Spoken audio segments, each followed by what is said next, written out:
What the Clara framework allows, what the 25 metrics that we look at on a day-to-day basis allow, is a quick and easy understanding of exactly what is happening in our funnel from each step, how much it's costing us, and where potential problems might lie.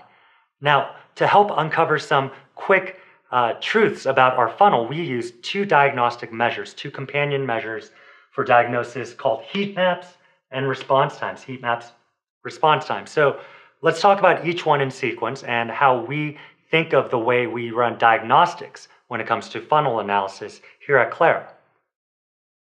Heat map is what it sounds like. It's a map of where users are spending the most amount of time on your landing pages. So at Clara, we're able to generate aggregate views of where people are spending the most time, where people are spending no time, and we can create visualizations of that data so that we could quickly understand at the snap of a finger what is going on. So if I see that a button is highlighted in red, I know that almost everyone is clicking on that button. If I see that, the bottom 30% of my page is just completely blue, I know that no one has visited that last 30% of my page.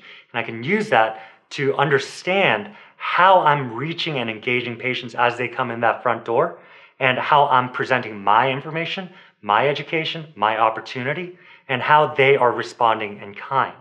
So it's a really cool visual way of diagnosing what is happening at the top of the funnel.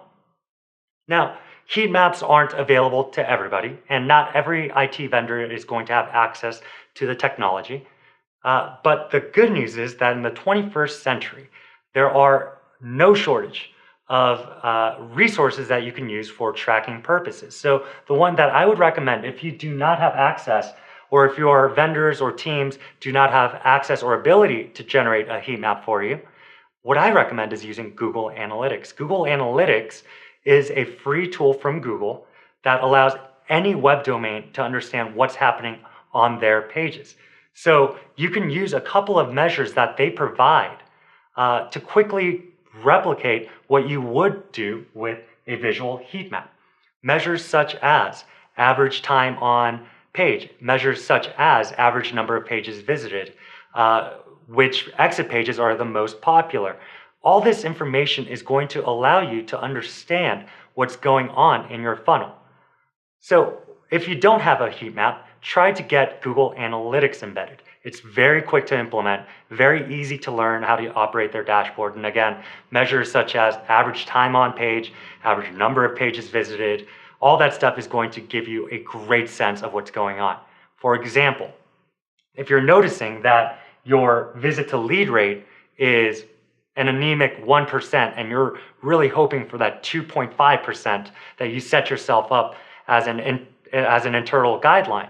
If you're wondering what's going on, you can look to a heat map, or you could look to Google Analytics, and you might discover that an average patient who comes in to your landing page is only spending 5 seconds there, which is probably not long enough to read any of the material that you've provided, and certainly not long enough to drop their contact information. So look at heat maps, look at Google Analytics, average pages, average length of stay, all those metrics to get a sense of how you're greeting people as they come in the door. So this first measure, the heat map, encompasses what I like to call the welcome phase of our clinical trial funnel. So this is what I like to call welcome. And the reason is something I've repeated a couple of times now. The way you message your clinical trial, the way you greet someone when they want to learn more, the way you allow them to indicate explicit interest, all of that is your handshake to the person who wants to learn more, who wants to investigate more, who is excited about what you're presenting. This is where you welcome them in, and heat maps can tell you just how well you're doing that. The second measure encompasses what I call the hospitality component of any clinical trial funnel. So we got the welcome up here. Now we're transitioning into hospitality. And why do we say that? Well, the diagnostic measure that we look to see just how hospitable we're being is called response times. And response times are exactly what they sound like. It's the average amount of time that it takes someone on your team to get back to a patient who has indicated interest, who has taken a pre-screener, who has tried to schedule a consent appointment or tried to schedule, a screening appointment.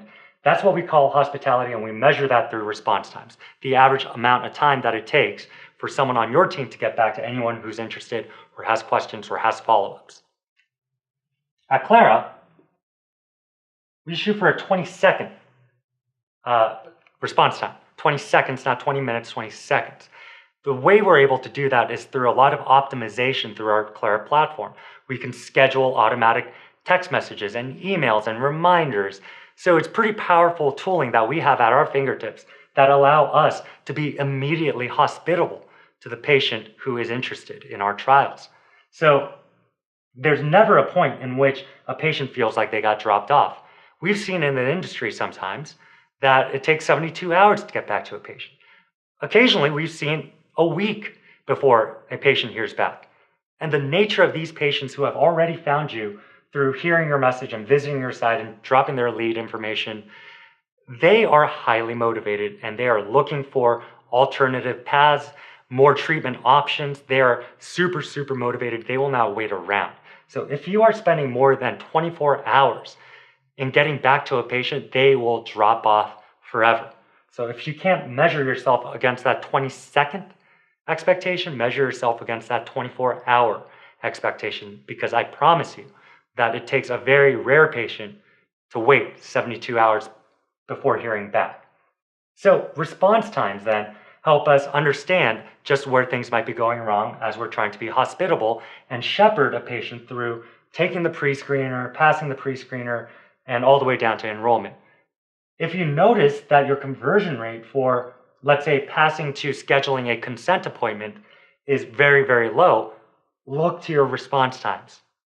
I bet you that it's going to uncover a lot about what is going on, what challenges your team might be having, and you will then have the opportunity to optimize around that, to introduce more tooling, to introduce more empowerment to your team, such that they can get that response time down, again, 24 hours, down to that 24-hour magic marker.